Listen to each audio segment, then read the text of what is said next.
Welcome to Ayur Times. Today we're talking about Bilona Ghee versus Cream Ghee, looking at it from an Ayurvedic perspective. You might think all ghee is basically the same, but actually how it's made really changes its quality and, well, its benefits too, especially in Ayurveda.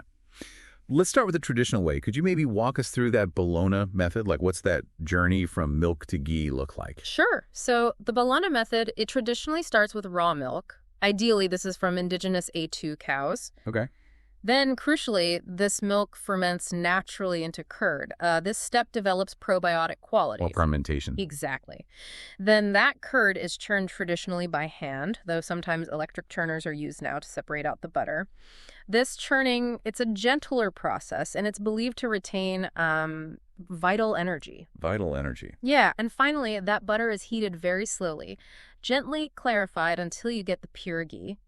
This careful heating helps preserve what Ayurveda calls its pranic energy. Pranic energy, so that's like its life force. Yeah, sort of, yeah. Ayurveda suggests it infuses the ghee with a subtle quality that can enhance your vitality. It's not just fat, it's processed in a specific way. That sounds really almost like an art. Yeah. So how does the modern cream ghee compare? What's different?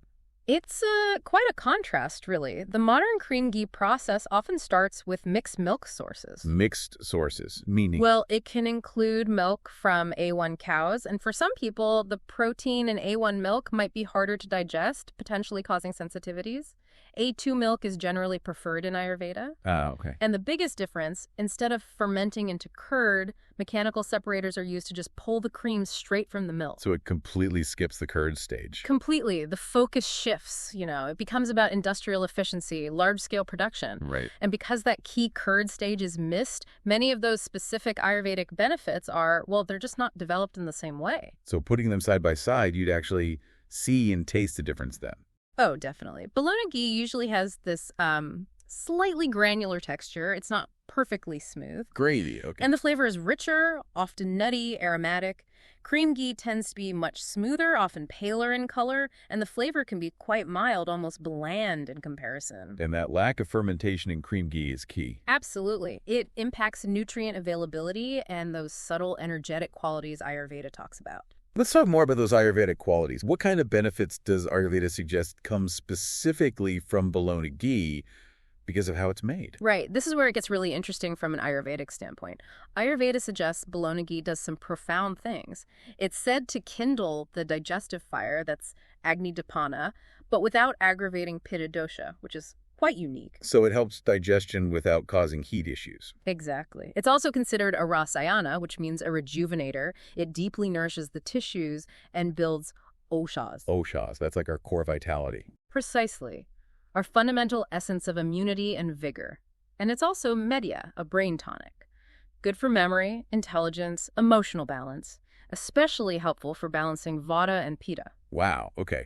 So with all that in mind, it's pretty clear why cream ghee might not measure up in the same way. What exactly is it missing? Well, first off, no fermentation means no predigestion of proteins like we see with curd. Okay. Skipping the traditional churning, especially hand churning, means less of that vital energy transfer. It lacks the samskara. Samskara. That's the Ayurvedic idea of transformative processing, giving something its unique energetic quality or imprint. It's not just about the ingredients, but how they're transformed. Right. The whole process matters. Exactly. And as we mentioned, the mixed A1 milk sources might be an issue for some individuals. So this brings up a practical point. How do you choose which ghee to use? Is Bilona always better, or do they have different roles? That's a great question. It really depends on the purpose. For therapeutic applications in Ayurveda, like during panchakarma or when making herbal ghee formulations, Bilona is definitely the one to choose. Okay, for medicinal uses. Yes, and also for sacred rituals, homas, things like that, only Bilona is considered suitable. And cream ghee? Cream ghee is fine for, everyday cooking. If your main concern is budget or you just need a basic cooking fat, it serves that purpose. It's still ghee, just different. Got it. So if someone wants to find authentic Bilona ghee, maybe for those health benefits, what should they look for? Any practical tips? Yeah, definitely. First, check the label. Look for terms like Bilona method, curd churned, or A2 ghee. That's a good start. Okay, read the label. Then use your senses.